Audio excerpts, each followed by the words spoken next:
কালবেলায় আপনাকে স্বাগতম। আপনাকে অনেক ধন্যবাদ।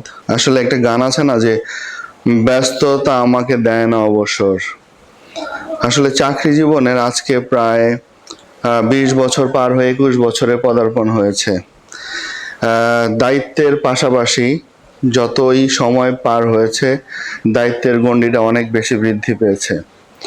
দায়িত্বের গণ্ডিটা যখন বেড়ে যাচ্ছে তখন আসলে পরিবার এবং ছুটি এবং বাড়িতে যাওয়া আসলে সেই বিষয়গুলো খুব একটা আমাদের মাইন্ডে কাজ করে না। মূলত আমরা যে জায়গাটায় কাজ করি, যে এরিয়াটায় কাজ করি, সেই এরিয়াটাকে নিয়ে, সেই জায়গাটা নিয়েই আমাদের সকল ধরনের চিন্তা ভাবনা থাকে। সেখানে আসলে আমি কোথায় থেকে এসেছি, কোথায় পড়ালেখা করেছি, কোথায় বড় হয়েছি, সেই বিষয়গুলো আসলে চাকরি জীবনের শুরুতে কিছুটা এফেক্ট করতো, কিছুটা টানতো। কিন্তু যখন কালের পরিক্রমায় অনেক দিন পার হয়ে গেছে, প্রায় 2 যুগের মতো কাছাকাছি, সেখানে আসলে এখন দায়িত্ব এবং দায়িত্বের সাথে সাথে ব্যস্ততা এবং এর যে গণ্ডিটা সেটি আসলে অনেক বৃদ্ধি পেয়েছে। মুসলিম ধর্মের যে উৎসবগুলো আছে তার মধ্যে সবচেয়ে বড় দুটি উৎসব হচ্ছে ঈদ উল ফিতর এবং ঈদ উল আজহা। আর এই ঈদ উল আজহাকে কেন্দ্র করে আমাদের কিন্তু বেশ কিছু বিষয়ে আমাদের সতর্ক থাকতে হয়। একদিকে উৎসবকে কেন্দ্র করে মানুষের মধ্যে একটা স্বস্তি তৈরি করার পরিবেশ, আনন্দ যেন সকলেই ভাগাভাগি করতে পারে, এর পাশাপাশি মানুষের যাত্রা যেন নিরাপদ হয়। এর পাশাপাশি আমাদের ঈদ উল আজহাতে যে বিষয়টি মূলত বেশি কনসার্ন থাকে সেটি হচ্ছে যে আমাদের এই সময় কুরবানি, পশুর ব্যবস্থাপনা এবং কুরবানির পর কুরবানির চামড়ার ব্যবস্থাপনা, এই বিষয়গুলো আসলে আমরা গুরুত্ব দিয়ে বিবেচনা করে থাকি। কুরবানিকে কেন্দ্র করে বাজারে যাতে কোনোভাবে অস্থির পরিবেশ তৈরি না হয় সেই লক্ষ্যে বিশেষ করে যারা নিম্ন মধ্যবিত্ত বা যারা আমরা অতি দরিদ্র পরিবারের আমরা যারা আছেন তাদের মধ্যে আসলে উৎসবের সাথে যে বিষয়টি জড়িত আনন্দ, সেই আনন্দটি তাদের মধ্যে আসলে সেইভাবে প্রকাশিত হয় না। তো যখন একটা বড় অংশ যদি তাদের মধ্যে এই উৎসবের আনন্দটা তারা না পায়, তাহলে আমরা এটিকে আসলে আমাদের সবচেয়ে বড় উৎসব ওই সেইভাবে যে বলি সেটা আসলে বলা আমাদের জন্য খুব কঠিন হয়ে যায়। এই জন্য আমরা উন্নত বিশ্বের ন্যায় এবার জেলা প্রশাসন চট্টগ্রামের পক্ষ থেকে আমরা একটা উদ্যোগ গ্রহণ করেছি। আমরা একটা নতুন সংস্কৃতি চালু করেছি যে দাম কমবে, পণ্যের উৎসব হবে সকলের। এবং আপনারা দেখেছেন ইতিমধ্যেই আমাদের সবচেয়ে বড় যে বাংলাদেশের যে পাইকারি ব্যবসা কেন্দ্র সেটি হচ্ছে খাতুনগঞ্জ বাজার।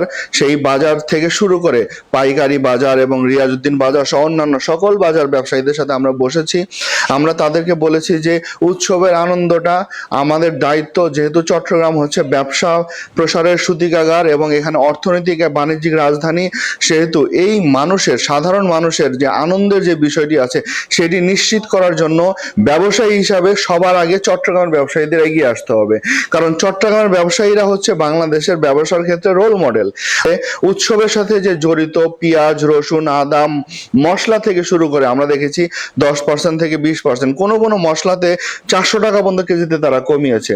এবং শুধু এই পাইকারি এবং খুচরা বাজারে নয়, আমাদের যে চেইন শপগুলো আছে যেমন আড়ং, তারপরে হচ্ছে আগোড়া, বাস্কেট, শপিং ব্যাগ যেগুলো আছে, সবাই কিন্তু আমাদের সেদিন আমরা তাদেরকে সাথে বসেছিলাম, তারা আমাদেরকে সেইভাবে তাদের ডাকে সাড়া দিয়েছে। গুটি কয়েক খারাপ মানুষ, অবৈধ ব্যবসায়ী, তারা আসলে তাদেরকে আমি ব্যবসায়ী বলি না, আমি মনে করি তারা রাষ্ট্রের একটা সুযোগ নিয়ে সাধারণ মানুষের সাথে প্রতারণা করে।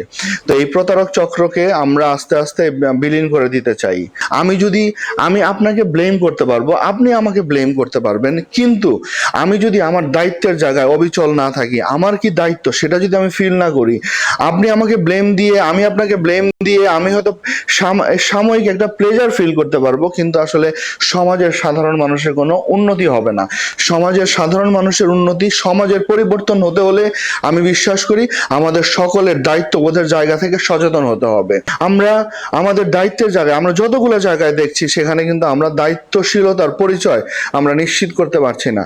আমরা বিশ্বাস করি আমাদের আগামী প্রজন্ম তারা আরো বেশি দায়িত্বশীল হবে, তারা আরো বেশি দেশপ্রেমিক হবে এবং সমাজের সামগ্রিক উন্নয়নের জন্য তারা কাজ করবে।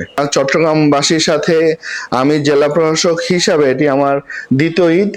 আমরা প্রথম ঈদও চট্টগ্রামবাসীর সাথে আমরা করেছি এবং সেখানে চট্টগ্রামবাসী আমাদের সার্বিক ঈদ যে কার্যক্রম সেখানে যেভাবে সহায়তা করেছে, আমরা তাদের প্রতি সকলের প্রতি, বিশেষ করে ব্যবসায়ী সম্প্রদায় থেকে যারা আমাকে বিভিন্নভাবে সহায়তা করেছে তাদের সকলের প্রতি কৃতজ্ঞতা জানাই। আর এইবার ঈদে আসলে আমি অনেক বেশি ঋণী হয়ে গিয়েছি চট্টগ্রামবাসীর কাছে। আমরা যেভাবে আজকে উৎসবের নতুন সংস্কৃতি নিয়ে যে স্লোগানটা শুরু করেছিলাম, তারা যেভাবে আমাকে সহায়তা করেছে এবং তারা বাংলাদেশে যে মাইল ফলক স্থাপন করলো, আমি আসলে চট্টগ্রামবাসীর কাছে এটি আমার জীবনের সবচেয়ে স্মরণীয় মুহূর্ত আমি মনে করি। আসলে আমি যে ছুটিতে যাব এই কখনো এটা আমার মাথায় আসে না যে আমাকে ছুটিতে যেতে হবে। আর আসলে এই জেলা ম্যাজিস্ট্রেট বা জেলা প্রশাসকের চেয়ারটাই এমন যে এখানে আসলে এটি চিন্তা করার কোনো ফুরসত আমাদের কাছে নেই।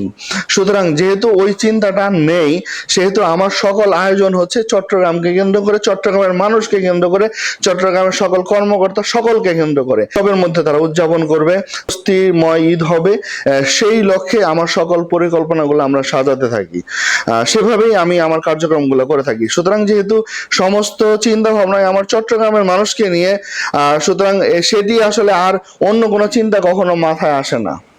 গত ঈদে প্রচুর পরিমাণে সড়ক দুর্ঘটনা ঘটেছে। এইবার কিন্তু আলহামদুলিল্লাহ আমরা চট্টগ্রামে, আমি আজকে বলতে পারি আমি চট্টগ্রামে কিন্তু এখন পর্যন্ত ঈদকে কেন্দ্র করে আমরা কিন্তু তেমন কোনো দুর্ঘটনার কোনো খবর এখন পর্যন্ত আমরা পাইনি, এবং বিশ্বাস করি আলহামদুলিল্লাহ আর মহান আল্লাহ রাব্বুল আলামিনের রহমতে ইনশাআল্লাহ কোনো দুর্ঘটনা ঘটবে না। কারণ আমরা আমাদের সকল ফোর্স থেকে শুরু করে আমরা যারা এর সাথে জড়িত আছি, আমরা সবাই অত্যন্ত সচেতনভাবে আমাদের কার্যক্রমগুলো করে যাচ্ছি।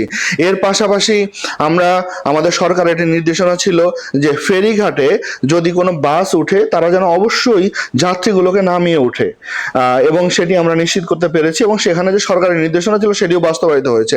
এবার আরেকটা বিষয় ছিল, আপনারা জানেন গতবার চট্টগ্রামে যে একটা ঘটনা ঘটেছিল যে শ্রমিকদের বেতন নিয়ে, আমরা যদিও গত ঈদের সময় বসার পরেও সেখানে শ্রমিকদের একটি কোম্পানি তারা ফেল করার কারণে আমাদের কিন্তু অনেক শক্ত অবস্থান নিতে হয়েছে।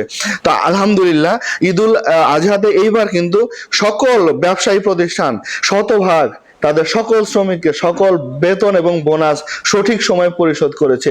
এটি মনে করি যে আমরা যে উদ্দেশ্য নিয়ে আসলে ঈদের আনন্দ করতে চাই, আমার শ্রমিক ভাইরা যারা অক্লান্ত পরিশ্রম করে তারা যে আনন্দের আগে, উৎসবের আগে তারা যে তাদের বেতনটা পেয়েছে, এটা আমরা নিশ্চিত করতে পেরেছি। আমরা মনে করি এটি আমাদের সবার জন্য একটি অত্যন্ত আনন্দের একটি খবর। মানুষের সবচেয়ে বড় পরিচয় হচ্ছে তার মানবতা। সে অনেক বড় শিক্ষিত হতে পারে, তার অনেক ডিগ্রি থাকতে পারে, কিন্তু সে যদি একজন অসহায় মানুষের পাশে না দাঁড়াতে পারে, সে যদি না জানে যে একজন বড়কে কিভাবে সম্মান করতে হয়, সে যদি না জানে যে ছোটকে কিভাবে ভালোবাসতে হয়, সে যদি না জানে যে একজন ব্যক্তিকে কতটুকু সম্মানের আসনে বসাতে হবে, তাহলে সে যদি আরেকজনের কষ্টটা ফিল না করতে পারে, তাহলে সে যত বড় অবস্থানে থাকুক আসলে সে আশরাফুল মাখলুকাত হিসাবে সমাজের শ্রেষ্ঠত্বের সে দাবি করতে পারে না। আপনারা জানেন যে প্রতি বুধবার আমরা গণশুনানি করে থাকি। সেখানে আমার কাছে যে পরিমাণে মানুষ আসে, আমি চেষ্টা করি, আমি জানি আমার অনেক রিসোর্স লিমিটেড, আমি পারি না সমস্ত সমাধান করতে, কিন্তু আমি তাদের কথাটা শোনার চেষ্টা করি এবং আমি তাদেরকে পরামর্শ দেওয়ার চেষ্টা করি, এবং আমার যতটুক আমার ক্যাপাসিটিতে আছে যতটুক আমরা তাদের পাশে দাঁড়াতে চেষ্টা করি।